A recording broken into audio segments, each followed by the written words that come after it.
primero que nada, agradecer a la Agencia de Gobierno Electrónico y Tecnologías de Información y Comunicación por permitirme una vez más poder participar en este prestigioso evento que, si mal no recuerdo, creo que están en la séptima versión. Pero para mí es un placer, siempre tratando un poco de dar a conocer, digamos, acerca de en cuál es el estado de situación de nuestros derechos digitales aquí en Bolivia e Iberoamérica. Justamente la semana pasada tuve la oportunidad de participar en Lima, Perú, en un evento que justamente trataba de esto de los derechos digitales y que yo creo que voy a poderles compartir las novedades porque en el marco justamente de un proyecto de la Unión Europea encabezado por un conocido abogado, ex director de la Agencia Española de Protección de Datos Personales, invitó a diferentes actores, docentes, muchos de la academia o autoridades de control en protección de datos personales, para hacer conocer un poquito el estado del arte de qué se habla esto de los derechos digitales. Y bueno, a mí me tocó hablar acerca de Bolivia, pero también ahora esta ponencia va a referirse a Bolivia y un poquito de lo que está pasando en Iberoamérica en relación a la temática. Entonces, perdón, tengo 30 minutos, ¿verdad? Porque siempre me falla el tiempo. Es 30 minutos, ¿verdad? Sí, estimada Karina, tenemos 30 minutos. Perfecto.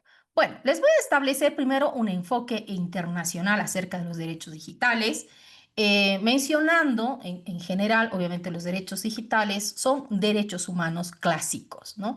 La declaración la Declaración de los Derechos Humanos de 1948, que sigue vigente y que nuestro país ha ratificado, se ha adherido a este convenio internacional, sigue vigente. Y lo que nosotros vamos a aplicar con estos llamados derechos digitales son estos derechos digitales en el ámbito, se podría decir, electrónico o virtual. Por eso se dice que los derechos digitales son una extensión de los derechos humanos que fomenta la transformación digital buscando proteger. La clave y el corazón de estos derechos humanos somos las personas de carne y hueso, es decir, la dignidad. Ese vendría a ser el corazón básicamente que se mueve todo este tema de los derechos digitales, el tema de la dignidad. Posteriormente hablamos también de la privacidad y de la seguridad de la persona en el ciberespacio. La Organización de las Naciones Unidas, conocida con su sigla como ONU, establece que estos derechos humanos son aplicables al igual que en línea, al igual que fuera de ella. Esto significa que estos derechos fundamentales, como por ejemplo los que conocemos tradicionalmente, la libertad de expresión, la privacidad y el acceso a la información, también tienen que ser protegidos en el entorno digital.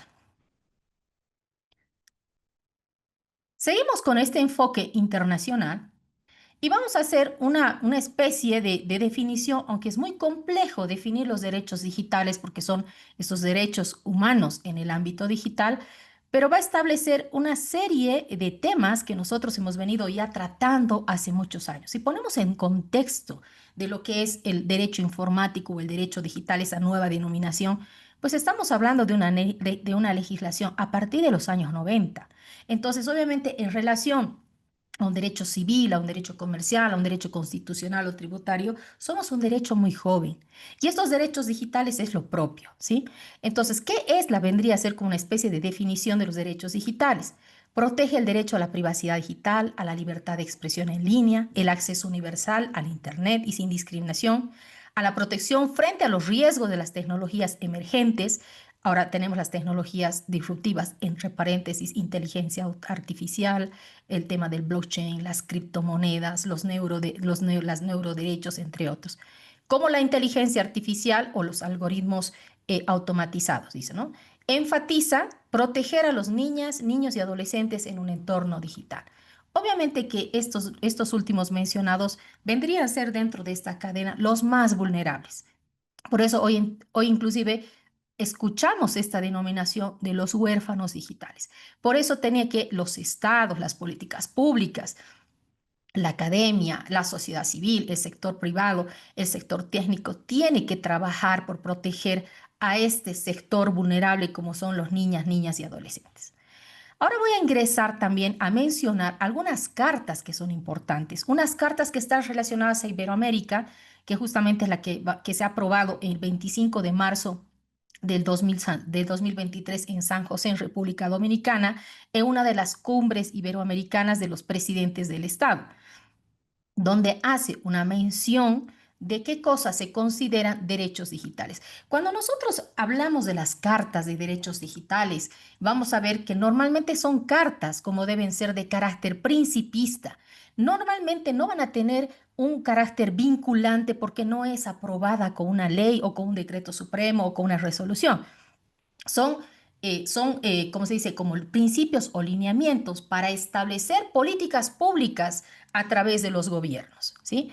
Entonces vamos a empezar con la Carta Iberoamericana de Principios y Derechos de Entornos Digitales, que se va a referir a los siguientes temas, como la centralidad de la persona, los derechos y deberes en los entornos digitales, la inclusión digital y conectividad. Hago un paréntesis, Latinoamérica en general es uno de los continentes que todavía no está al 100% conectado al Internet. Si hablamos en un entorno mundial, ya hablamos de un 70% de la población a nivel mundial conectada a Internet. Pero en Latinoamérica hablamos que es un poco más del 60%. La privacidad, la confianza y la seguridad de los datos y ciberseguridad. Aquí vamos a ver que muchos ya de los países, como vamos a ver adelante, ya cuentan con leyes de protección de datos personales, han establecido recursos de habeas data o acción de protección de privacidad y posteriormente sí se han aprobado leyes específicas de protección de datos personales. En cuanto al acceso pleno a la educación, la cultura y la salud de entornos digitales inclusivos y seguros, creo que lo que nos ha pasado con el COVID-19 durante la pandemia ha puesto, digamos, ha vislumbrado la debilidad que tienen muchos de los ámbitos educativos latinoamericanos al no poder cubrir las necesidades de la conectividad de este universo de estudiantes. Continuamos. Posteriormente tenemos perdón, un ratito se ha pasado. No sé por qué. Quiero volver al anterior.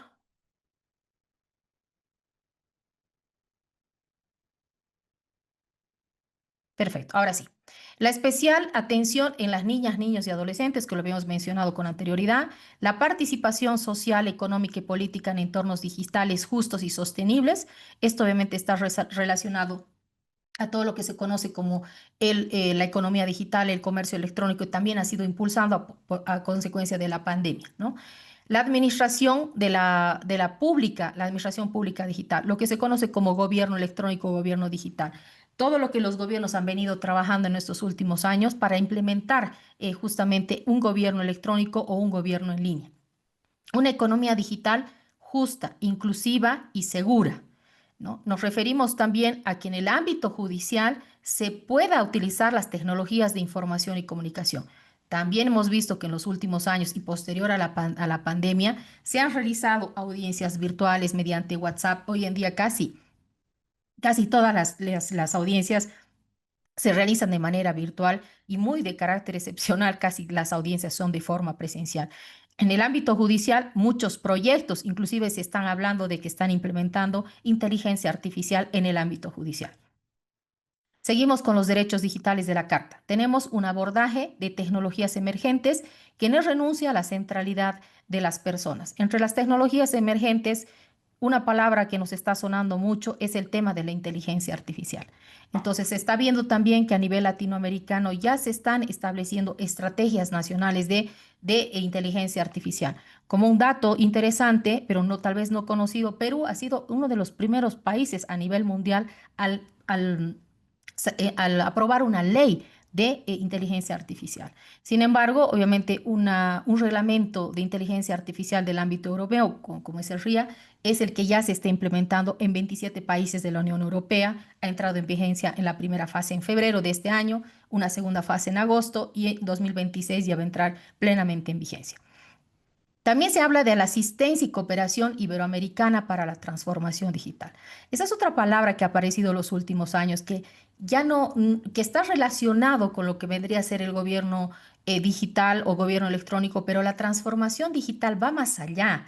Es como hablar casi como de una reingeniería en el ADN, digamos, de la administración pública o del sector privado, etcétera.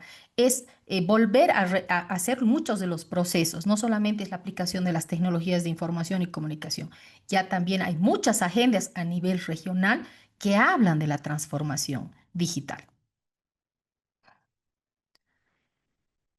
Continuamos con ahora la Carta de Derechos Digitales de España. Hasta ahí, hasta la anterior, hemos visto todo lo que era la Carta Iberoamericana, que ha sido aprobada en marzo del 2023. Esta Carta de Derechos Digitales ha sido aprobada en el 2021. ¿Por qué rescato esta Carta de los Derechos Digitales? Porque ha sido pionera en el ámbito de la Unión Europea. Posteriormente se ha aprobado la Carta Europea de los Derechos Digitales. Y como cuando se presentan esta Carta de Derechos Digitales y hacen una presentación y habla que no estamos hablando de nuevos derechos fundamentales, sino de los mismos derechos fundamentales, pero aplicados al ámbito digital y la necesidad de su protección. Justamente esto se da consecuencia también de la pandemia y de los problemas que han ido surgiendo tanto en la educación, en el tema de la desconexión laboral, el tema de la videovigilancia, el tema de la ciberseguridad, la protección de datos personales, etcétera. Entonces, esta carta, en relación al desglose que hace de todos los derechos digitales, se puede decir que es bastante completa, ¿sí? Pero como antecedente a esta carta, hay que citar que en el año 2018 se aprueba la nueva ley orgánica de protección de datos personales y garantías de los derechos digitales de España. Esta ley estaba aprobada en el marco de lo que es el Reglamento General de Protección de Datos de la Unión Europea. Pero la novedad de esa ley ha sido la inclusión en la parte final, no solamente del nombre de la ley, digamos, del nombre de garantías de los derechos digitales que ha sido en el 2018, sino que ya establece unos lineamientos. Y en este caso, a esta autoridad de control independiente, como es la Agencia Española de Protección de Datos Personales, que ya tiene 30 años desde su creación, se le incrementa las atribuciones para velar por estos derechos digitales. Pero en el caso de España, la implementación de estos derechos digitales ya se da desde el año 2018 en el marco de una ley. Sin embargo, la Carta de Derechos Digitales española ha sido aprobada de forma posterior y es de carácter principista.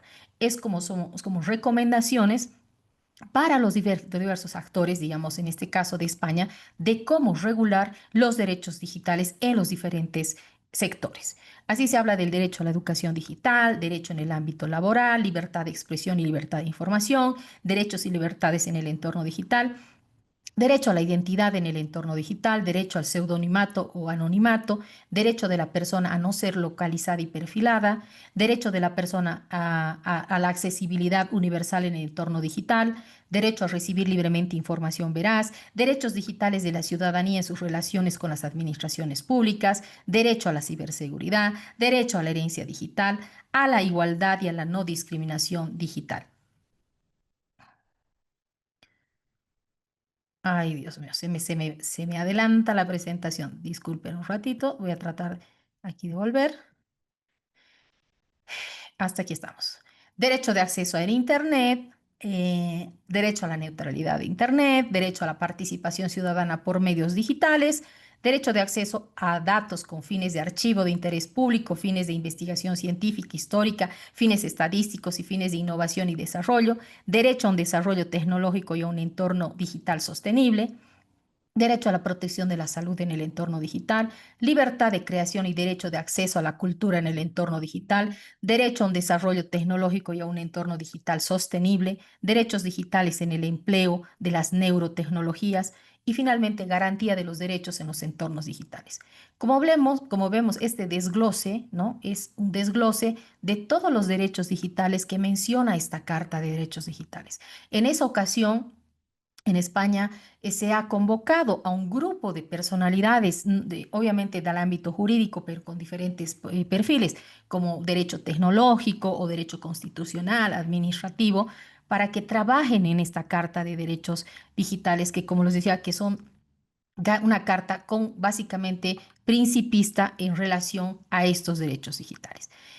Es importante porque todos estos derechos digitales han sido considerados, si quieren, en una forma mucho más global o resumida, en esa Carta Iberoamericana aprobada en marzo de 2023 en esa cumbre de presidentes del Estado.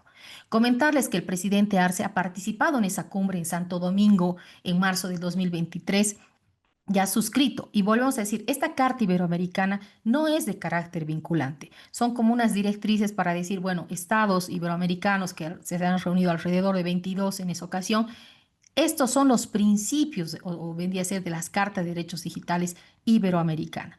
Hay muchos puntos en común y también han participado algunos de las personalidades que han trabajado en la Carta Española en la redacción del borrador de esta Carta Iberoamericana. Entonces, ahora voy a entrar a hablar en cierta forma un poquito detallada, ¿verdad? Del tema de cuál es la situación, en este caso, de las cartas o los derechos digitales. ¿Sí? Permítame un ratito. Ya. Aquí, por ejemplo, he hecho una clasificación de ese montón de derechos digitales para rescatar, digamos, los puntos comunes y he hecho una especie de cuadro resumen para poder mencionar cuál es el estado del arte de los derechos digitales en Iberoamérica, en este caso de Latinoamérica. Mencionar en general que todos los países sí han, sus presidentes han suscrito esa Carta Iberoamericana de Derechos Digitales, pero volvemos a decir, no tiene carácter vinculante. No hay propiamente como la Carta de Derechos Digitales de España un documento específico. Lo que sí se ha visto es que los diferentes derechos digitales que están desglosados en este cuadro sí están regulados en sus países en diferentes normativas. Empezando desde la Constitución Política del Estado, obviamente, ¿no? Leyes específicas de telecomunicaciones, leyes de documentos electrónicos o de comercio electrónico, o estrategias nacionales de ciberseguridad, o resoluciones ministeriales o decretos. Entonces, vamos a ver que como carta digital o carta de derechos digitales propiamente no existe. Si todos sus presidentes han adscrito esta carta iberoamericana de derechos digitales, así como lo ha hecho en su momento el presidente Luis Arce en marzo del 2023. En cuanto a la identidad digital, Bolivia tiene la ley 1080, la ley de ciudadanía digital, que ha sido un hito porque obviamente ha marcado un antes y un después. La ley 164 ya hablaba de lo que era la firma digital, da el valor jurídico probatorio a la firma, pero la firma digital tiene un costo, un coste económico. Además, es otra agencia la que administra la entidad de certificación pública, en este caso que es la Agencia para el Desarrollo de la Sociedad de la Información en Bolivia. Mientras que la ley de ciudadanía digital es de carácter gratuito y ha querido dar una opción de poder identificar a este ciudadano ante la prestación de servicios que hacía el Estado.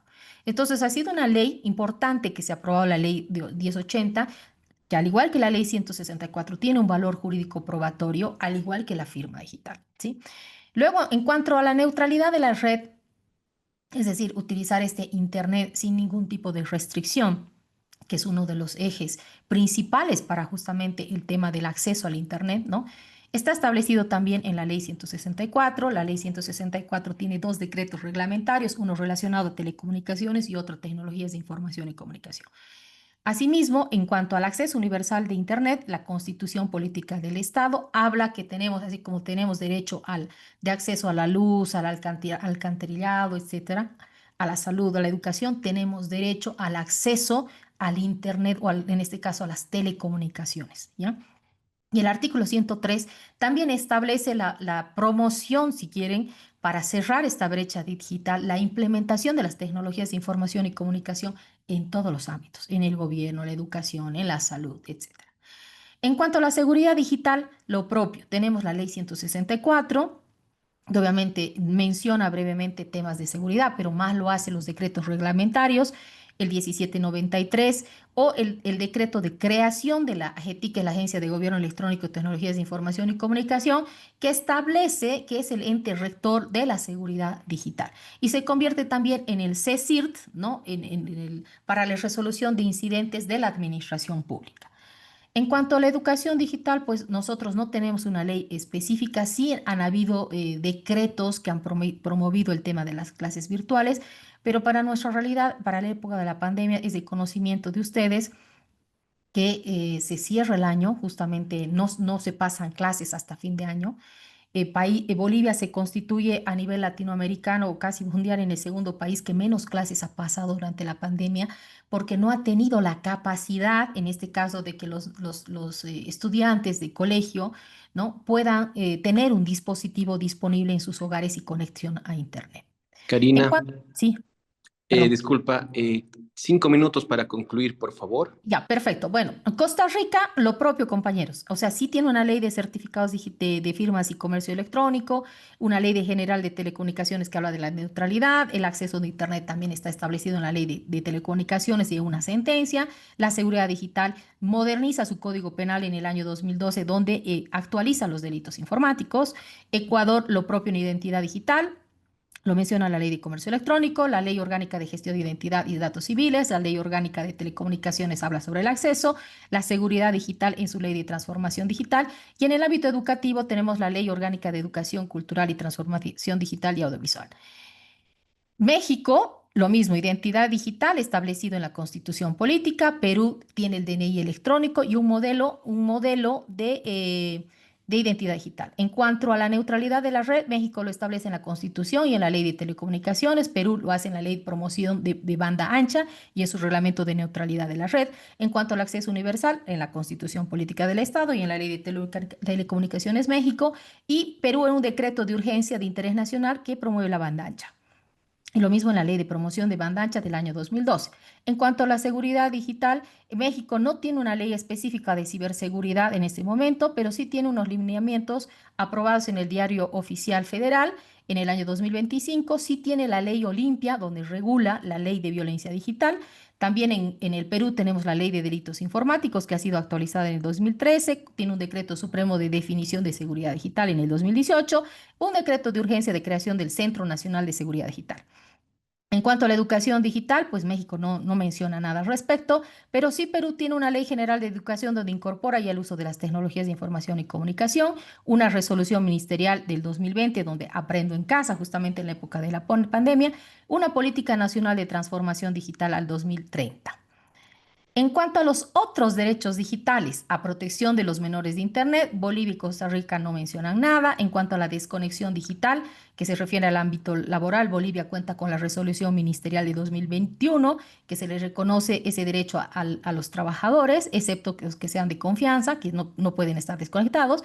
En cuanto a protección de datos personales, pues en Bolivia no tenemos una ley específica de protección de datos personales, pero sí tenemos la acción de protección de privacidad, el decreto 28168, la ley 164, el 1793, la ley de servicios financieros, la ley 1080, y ahora mismo, que tenga conocimiento, está como proyecto de ley de protección de datos personales promovido por la GETID en la Comisión de Constitución. En cuanto a Costa Rica lo establece en la Constitución en su artículo 24 y en la ley 8968 de protección de datos personales, cuenta con una autoridad de control independiente, lo que es una fortaleza, que es la Agencia de Protección de los Datos de los Habitantes. En cuanto al testamento digital, ninguna de las dos menciona. En cuanto a los medios digitales de administración pública y justicia, Bolivia ha hecho muy bien su tarea, ha promovido ya desde la creación de la ATSIB en el año 2002 hasta la fecha, tema del gobierno electrónico, el software libre, el tema de la ciudadanía digital y ahora mismo Decreto Supremo 5367 de la Agenda Digital.